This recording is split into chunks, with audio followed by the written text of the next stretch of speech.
Hi, my name is Brandon Smith, content creator and a student of Okinawan Gojo-Ryu Karate. Fitness and sports has always been a passion. Join me as I talk with others about their journey. Here we go.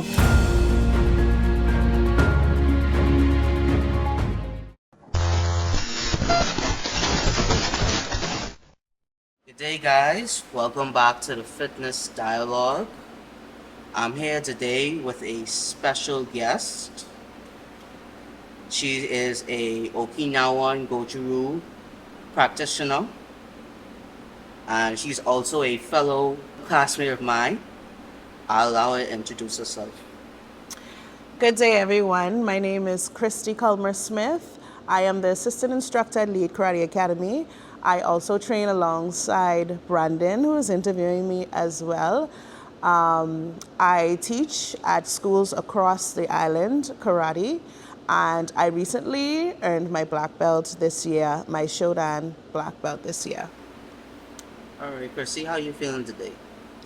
A little nervous. I'm a little camera shy, but I'm up for the challenge. I'm good though. I like to have that. Before we get into karate, I want to know a bit more about you and your childhood. How was it growing up? Growing up in your childhood, what was your childhood like, and what made you get into karate even in the first place? My childhood was very, I would say, it's not humdrum. That's not the word I'm looking for, but not too much adventure. I was a very quiet child and didn't bother much. Played with my pets.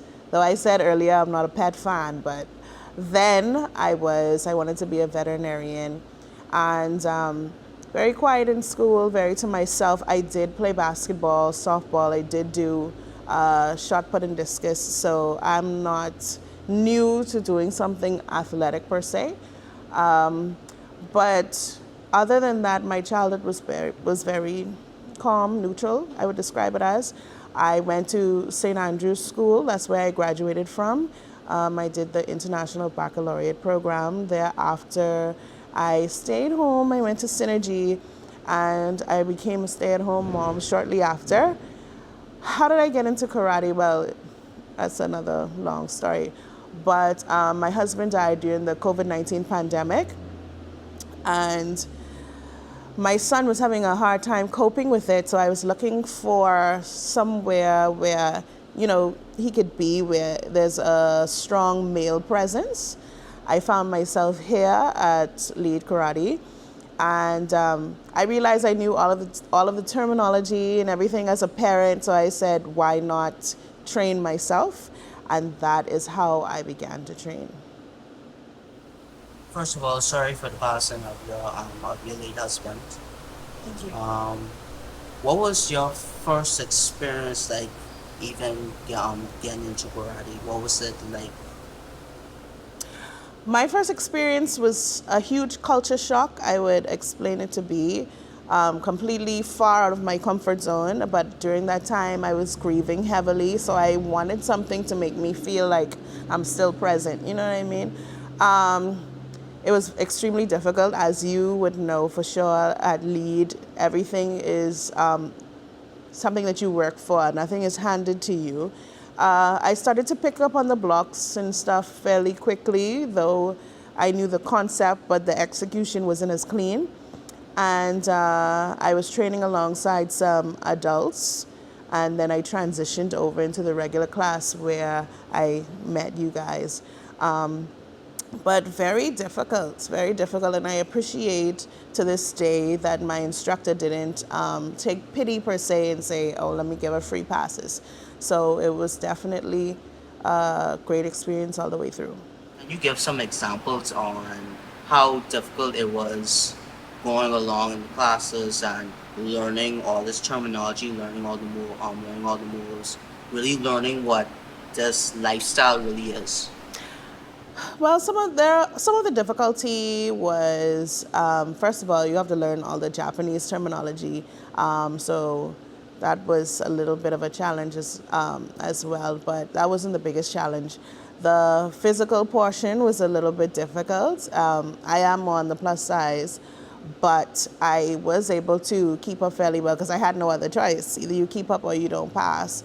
And so I was able to build my physical endurance. But one of the most difficult parts was having to train with men and realizing there's no gender in karate. So, they were fighting for true, and so it's like you either protect yourself, which I appreciated that because in reality, when you're in survival mode, it's not like, oh wait, I'm a girl, don't hit too hard. So I had to learn to adapt and adjust with training with men.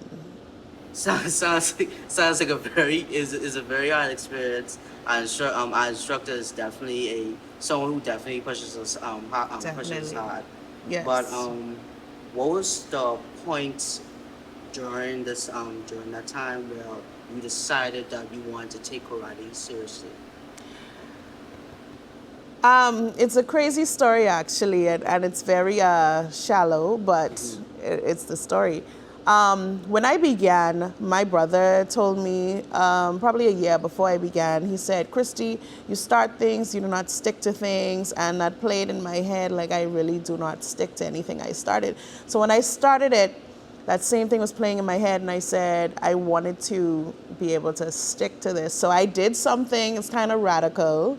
I placed this chi, the karate chi, on my hand.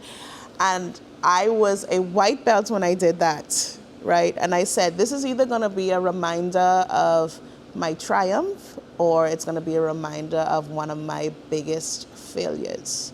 So I said, you know what? I'm going to go all in, and despite the difficulty, I'm going to take it seriously. I became an instructor here, and I realized I always had a love for teaching, and it felt effortless because it just felt like I was doing something that I loved, and I also was teaching. So I turned it into my career, which I do full time now. I'm teaching in schools across the island, and I wouldn't trade it for the world. So I think at that point where I got into instructing and I realized that I could do a little bit of everything that I love is when I decided to take it seriously. You said that your brother practically gave you a reality check. How has your family how has your family really been a part of your journey in karate, and how have they helped you in your career? My family has been very, very supportive throughout, financially, emotionally, physically, in all aspects, and my in-laws, so I'm very grateful to all of them. I think they thought in the beginning that I was just going through some kind of phase, so they were allowing me to see it through. But I think they appreciate the fact that I actually was getting somewhere with it, right? But they've been very supportive. Karate is something that's completely new to my whole family dynamic. And I brought them in to get a little taste on several occasions, and they realize my world, and they appreciate it, and they respect it. Earlier in the conversation, you said that you became an instructor and you love teaching. How has instructing been for you thus far, and how has it made you become a better karateka? Well, one thing I appreciate is the innocence of children. They come always ready with an open mind, always willing to do what you ask for the most part. And I appreciate teaching them something that's completely new. I think karate is unlike anything that anyone has ever done, really. And so it's always rewarding in that regard. But I realize you have to apply hard and soft approaches. Same thing with Gojo-Ryu. Gojo-Ryu means hard and soft. And so you have to establish a discipline right away. And then after, you will have a fairly easy time. For example, I was teaching a room full of teens, and the moment I walked in, before I even introduced myself, they said, man, I ain't into no karate, man. Right? So all these tall boys and stuff, and I'm already a woman at that. So I responded and I said, well, I didn't ask you what you were into. I told you what you're going to do today, right? And so once you let them know that you are here to be that disciplinarian, but also that person who is going to teach them something new. You'll gain the respect. So by the end of that, he was like, well, what are we doing next class, right? So it's a balance, and you have to learn to master that balance. During your time as a karateka, how have you seen the karate scene in the country change over time in your perspective, and how do you see it evolve? How do you see it evolving? I think it's off to, well, not off to a great start because I'm pretty much the new person on the block, but for what I have seen, I appreciate the fact that the tournaments are still ongoing, the seminars are still ongoing. There's a lot of federations and it's pretty active. I think with LEAD, as we penetrated the school system, I feel like that's going to help the karate scene to expand even more. My wish would be that a lot more females would remain more active in terms of the tournament scene. Now, I know that some people don't believe in tournaments, but I believe it has its place because I feel as though people will not know about your art unless they get opportunities to see. So I tend to compete because of that, because I want people to still see that there are people active, especially women. So in regards to especially the black belts, I do wish the black belts would participate a little bit more now. I know back then they were definitely active and people, got a treat to see them. So I wish I'd see a little bit more activity now. What do you like most about karate? Huh, that's a great question. What do I like the most? I like the purpose it gave me, honestly. Being a stay-at-home mom is great, and I have respect for any woman that's doing that now because I did that and I enjoyed that. But it gave me a career. That's what I like the most about it. And what I like also is it speaks for itself. Like, you cannot parade yourself and say, I'm this and that. Your execution will definitely speak to how much time you spend nurturing the art, right? I like that there's no real cap on what you can do or how far you can go with karate. You can always grow and always learn something new. And my favorite part is I always get to meet new people internationally, so create new friendships and what's not. And I also love the fact that karate is semi of a foreign culture to the Bahamas, so it kind of makes me like an ambassador to those that I meet.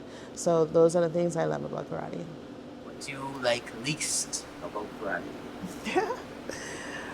Oh, what do I like least about karate? I do not like being swept. I do not like being swept. Being swept is when they pull your feet from under you and you fall to the ground. That's my least favorite part about karate. And also the gi. The gi is kind of hot, but it comes with the territory. All right, Chrissy. What is your process in getting ready for competition or even just getting ready for class? Well, I'll start with competition. You have to revisit everything again and make sure that, especially when doing kata, that your form is proper. When you go in the front of judges, especially at a tournament, they're very knowledgeable and they will be able to pick apart your kata. So to the naked eye, you look like, wow, they're doing a great thing. But to judges and experienced black belts, your form has to be executed well. So I would just, if I'm doing a kata, I'd revisit it, check my form and continuously do it. And there's also something that you have to do called finessing a kata. So you have to make it your own. So it's one thing to know it, but it's another thing to perform it.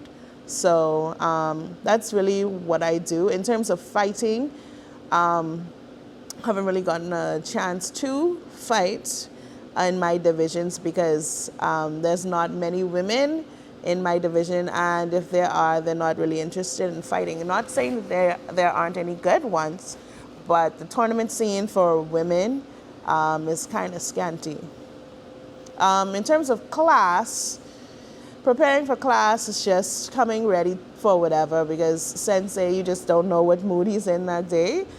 You may have a real technical class, or you may have a real physical class in terms of exercise, so it all depends on that day. In terms of karate, who do you look up to as an example, or what gives you inspiration to continue going on? Really, the person that I look to for an example of where I want to be is Sensei Leonardo Jones, really because I have trained under him and he is actively training and actively progressing. And to be able to be a part of Lead Karate Academy, along with the journey of the school growing as well as our careers growing, he's kind of the marker of where I want to be. He's a successful karateka and he makes quite a bit of a living from karate, as well as he's respected internationally. So that's where I want to see myself. I plan to stick with it all the way through. I feel like there's a satisfaction that you get when you feel like you found your passion. And the fact that I found it, I really wish that for everyone, actually, because waking up to a job that you do not like is very difficult. So finding something that you love, you can wake up easier and you can execute what you need to do easier. I am on the journey to getting my second Dan. It's going to take a few more years, maybe 3 to 5 years. I just want to continue to expand and continue to introduce more people to karate, and hopefully we could be able to make this just as popular as basketball, softball, and stuff like that. From your perspective, how do you see how do you see karate or any form of martial art really progressing and evolving throughout the country for more people to get involved? The thing is, karatekas appreciate karate, but people who do not know about it don't know what to appreciate. The only way that we can evolve our art is to get more people to participate. I did a showcase a year or two ago, and where I invited people who knew nothing about karate to just be introduced to what we do. And thereafter, they all loved it. So my hope is that we will engage more people. Instead of waiting for them to say, hey, I want to do karate, say, hey, why don't I show you something that you may like to do, right? So I think by doing that and getting ourselves out there a bit more people would want to participate and study the art.